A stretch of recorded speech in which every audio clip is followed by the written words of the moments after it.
Hello, welcome to the Week 7 recording for IS122. This week's reading in Farrell is Chapter 7, File Handling and Applications, and in Smith, Chapter 7, File Handling and Applications. The Week 7 discussion is due on Wednesday with 3 replies due by Sunday. Every programmer needs to understand how databases function and operate. What are 2 key database functions every programmer must understand? Why is this important? Do not forget you're required at least 1 APA reference with in-text citation and at least 100 words in your initial post. There is a discussion for Week 8 that is due on Tuesday. Please do not post to it until Monday of the Week 8. So that you get your participation in for that week. The Week 7 assignment is due on Sunday. The first part, you're to do a flowchart and write pseudocode to represent the logic of a program that will open 2 files, so it's input and output. Part 2, you're to change the program, which shows when you run it, it will print out August. And what you need to do is to change that to your birthday. Now, if your birthday is August, you need to make it some other month or change it so it says August 8th or whatever your birthday is, so that I can see that you made a change.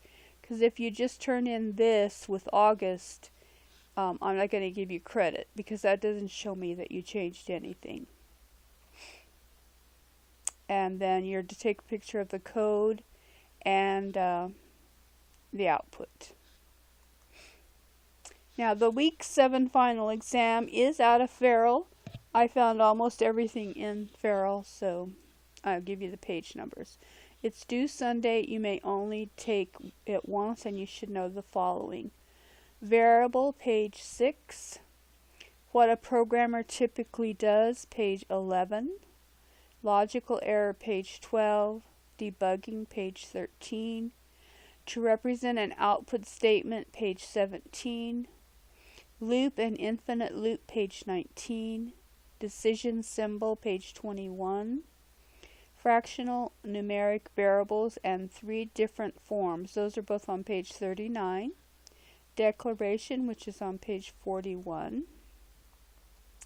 Assignment operator, page 45. Rules of precedence on page 48.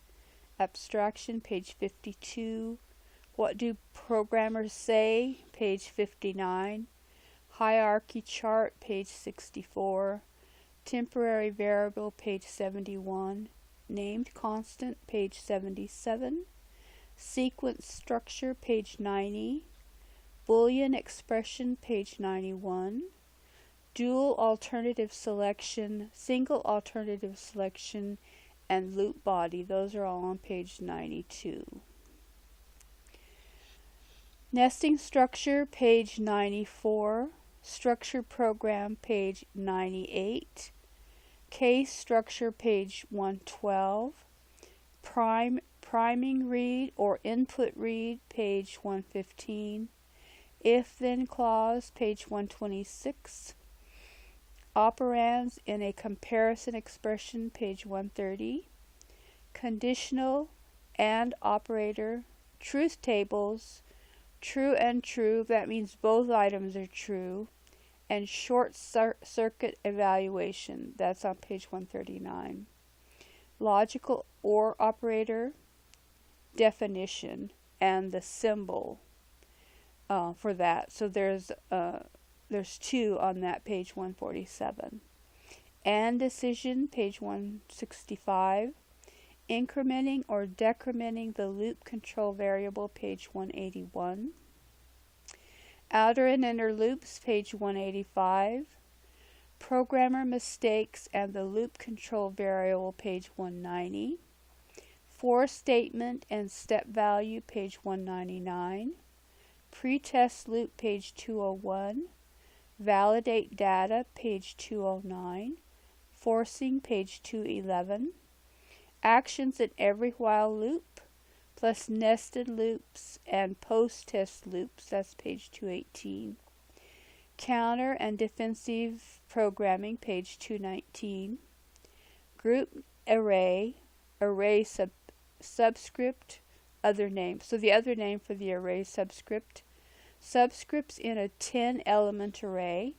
Subscript values and populating the array, page 229.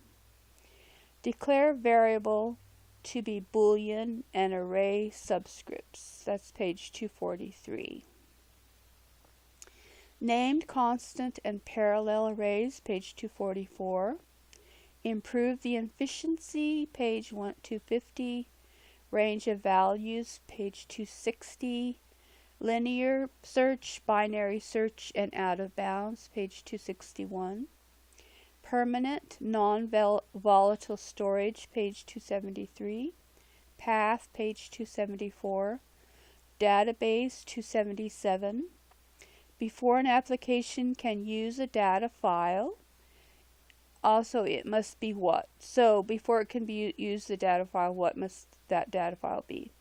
And reading from a file, page 278. Difference between ascending order and descending order, page 280. Close file, page 281. Backup file, 282. Real-time and direct access files, page 308. Computer file, page 309. Transaction file, page 312. Logical not operator and the process of naming program variables and assigning a type to them, that's page 563. So I found that in the glossary. Now you'll be given a code and you have to fill in the blank. So that's on page 91. Then you will get one or all three of these different codes, and you're to decide if they're sequence, loop, or decision. Those are on pages 90, 91, and 93. So these are some that I did not find in either book. The maximum number of entry points that any programming structure can have is 1. A Java program can determine the size of an array object by using the length property. For maximum efficiency, a good rule of thumb in an AND decision is to first ask the question that is more likely to be false. When creating a truth table, you must determine how many possible Boolean value combinations exist for the condition. If there are 2 conditions, 4 combinations will exist. A program contains an array size to hold all the names and the days of the week. The subscript values would be 0 to 6. Now, it might help if you subscribe, as I said before, to my highlights. So if you go to the app to subscribe, you would click on the subscribe. And then you will type my email in there, which you'll find under faculty info. Then if you're online in the bookshelf, you click tools, sharing, and you enter my email there. And once you do that, then you would be able to see my highlights. And I have a lot of different highlights, but I put the final in brown. So you go to the page number, you look for whatever it is I told you to find, you'll see my highlights, and that should help you a lot. That's all I have for this week. Whoops. So if you have any questions, please let me know.